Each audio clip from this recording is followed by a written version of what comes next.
everyone, I'm Anne. I'm the Digital Initiatives Resources Librarian here at Park University. In this video in our ChatGPT at Park series, we're going to be talking about plagiarism and academic integrity when it comes to ChatGPT and other generative AI tools.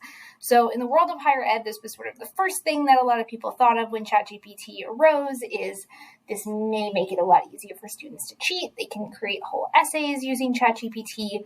What are professors and other educators going to do in order to maintain high standards of academic integrity in the classroom, even with these tools available? So the first recommendation is setting expectations up front. So you'll want to create a classroom policy and be very upfront from the get-go about what that classroom policy is. If the policy is you can never use ChatGPT, say that in your syllabus, say it 12 times in class, and be clear about the consequences for breaking that rule.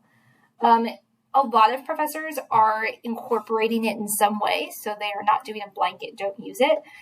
If you decide that students can use it in certain ways, just be very upfront about the ways that are appropriate to use ChatGPT and the ways that are not appropriate. I've included here an example statement that you could include in your syllabus about using ChatGPT.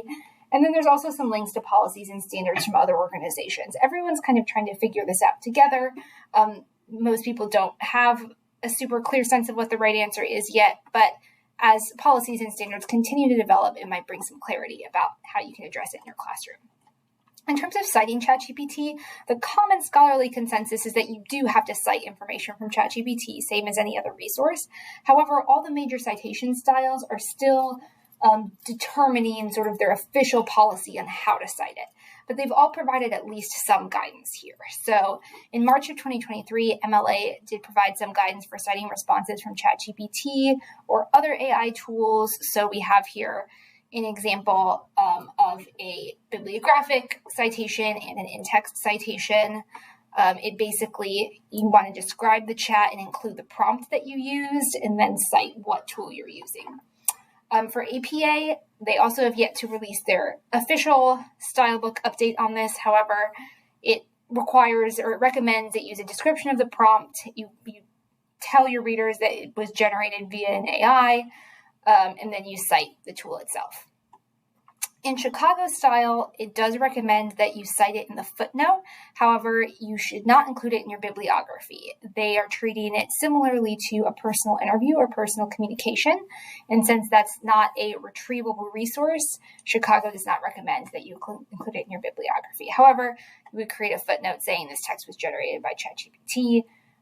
You would include your prompt. If you edit it or modify the text in any way that ChatGPT generated, you would include that information as well. So hopefully more official information will be released from all these citation styles soon, but that's what we're working with for right now. There are also a plethora of tools available for detecting AI-generated content. If you are worried that your students are using it more extensively than they are allowed to and you want to check, there are a lot of tools. So Turnitin has an AI detector functionality that will give you a percentage likelihood that it was generated from AI. GPT-0 is an AI text analyzer tool that will help instructors distinguish plagiarized work from original work.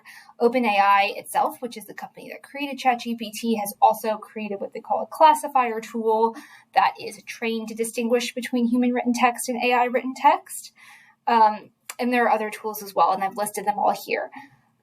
A lot of them work fairly well. A lot of them there are problems with, and there are a lot of videos and articles online as well about how you can cheat these tools or how these tools can be inaccurate in some ways. I've embedded a video here about ways you can fool ZeroGPT, for example.